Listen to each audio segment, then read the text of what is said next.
Because what I am getting to here is around the time that he went in the grave. Because we need to determine that so we can figure out the 3 days and 3 nights. And if the Lord said 3 days and 3 nights, that is exactly what he means. Go ahead and read. And when Joseph had taken the body, he wrapped it in a clean linen cloth, and laid it in his own new tomb, which he had hewed out in the rock. And he rolled a great stone to the door of the sepulchre and departed. Now that is good. Now evening have come now. You understand what I'm saying? You know, he gave up the ghost. He died around 3. Now the evening have come, and they have gotten his body, and they have taken it now, and they have laid it in the grave. So he went in the grave, we'll just say in the evening, just before sundown.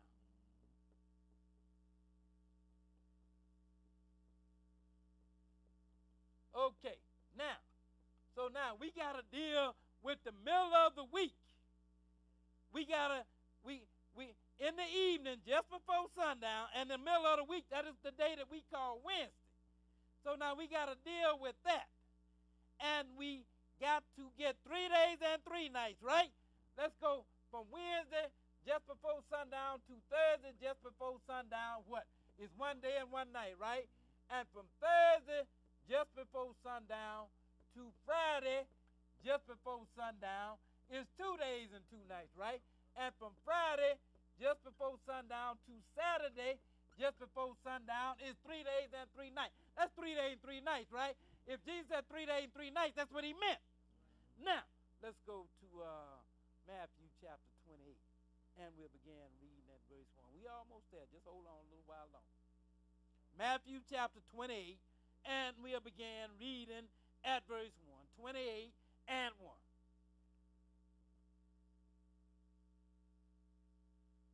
And what is Saturday just before sundown?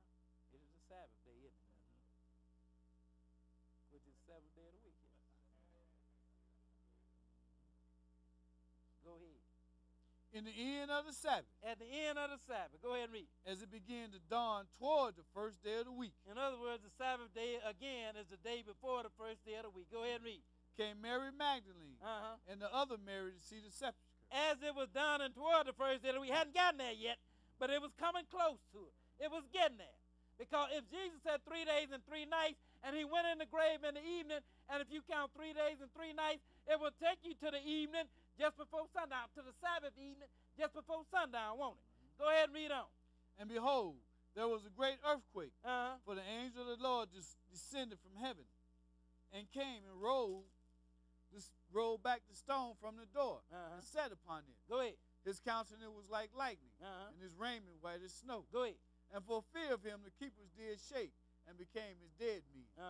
And the angel answered and said unto the women, Fear not ye, for I know that ye seek Jesus, which was crucified. Go ahead.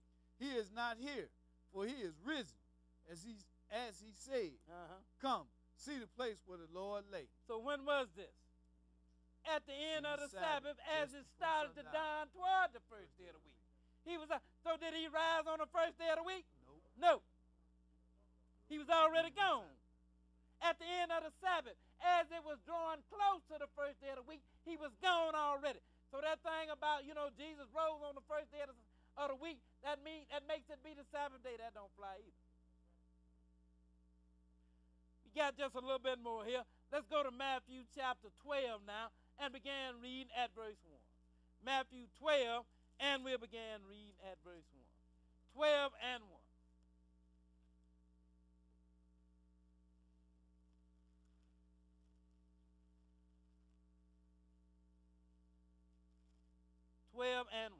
Okay, go ahead and read. At that time, Jesus went on the Sabbath day through the corn, and his disciples were hungry, and began to pluck the ears of the corn and to eat. Go ahead. But when the Pharisees saw it, they said unto him, Behold, thy disciples do that which is not lawful to do upon the Sabbath day. Now, they understood that, they understood that they wasn't supposed to be in the field plucking the corn on the Sabbath day.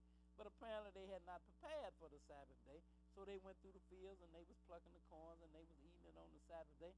But look at what Jesus told. Sometimes circumstances dictate certain things. So Jesus is going to make an example here. Go ahead and read on. But he said unto them, Have ye not read what David did when he was a hungered, and they that were with him? Now, David was being, you go back and read the story. David was being chased all over the country. You understand? He had Saul hot on his heels. So now, he didn't have time to wait and prepare for the Sabbath day and all of that stuff. He was just trying to save his life at that time and the people that was with him. So now, have you not read what David did when he was a hungered and they that were with him? Go ahead and read on. How he entered into the house of God and did eat the showbread, which was not lawful for him to eat. Now, he had in the showbread, in the house, in the temple, the showbread, which nobody was supposed to eat but the priests. They were the only one that was supposed to eat that showbread. However, because Saul was out on David's hill, David was looking for food wherever he could find it at that time. All he wanted to do was eat and keep moving. Go ahead and read on. He said it was not lawful for him to eat, neither for them which were with him, go ahead, but only for the priests. Or have ye not read in the law how that on the Sabbath days the priests in the temple profane the Sabbath and are blameless? Because that was a part of the ministry. The priests did certain things on the Sabbath day that was considered as work, but it was all a part of the ministry. So they were blameless for what they did. Go ahead and read on. But I say unto you that in this place is one greater than the temple. Go ahead.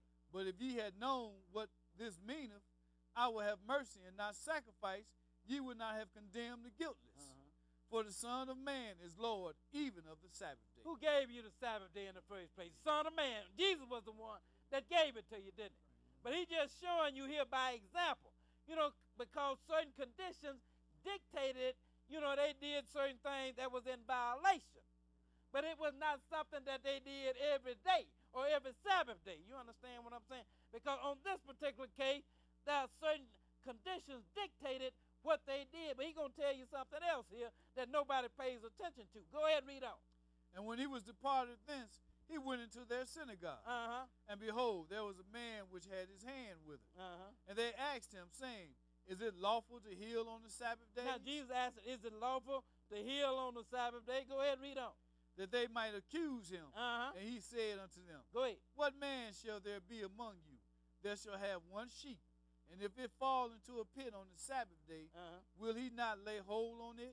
Now he asked the question, now what man, if you got a sheep and it fall into the ditch on the Sabbath day, you don't go in there, you can say, well, it's a Sabbath day, I'm going to just let my sheep stay in there until the Sabbath day over, and then I'm going to go get my sheep. No, you're going to go get your sheep at that time, because at that particular time, certain conditions dictated what you are going to do. But normally you wouldn't do it. You understand what I'm saying? Your sheep fall into the ditch on a Wednesday.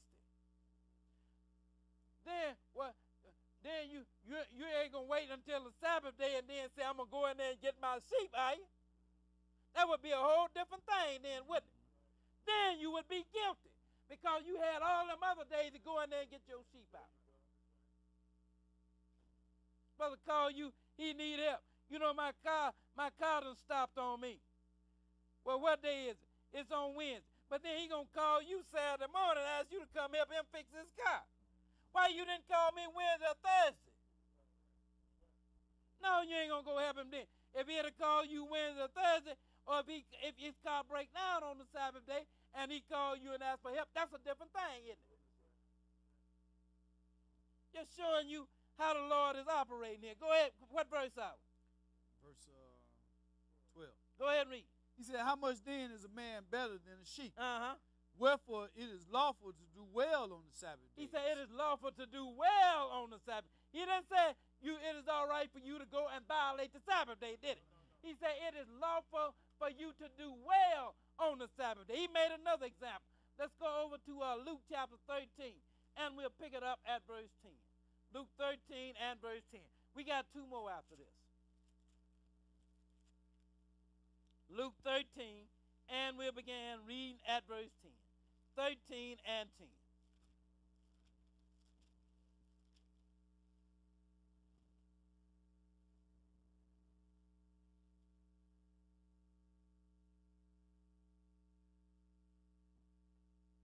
This is Jesus here. Go ahead and read on. And he was teaching in one of the synagogues on the Sabbath. Now, wait a minute. Here Jesus is again, and he's teaching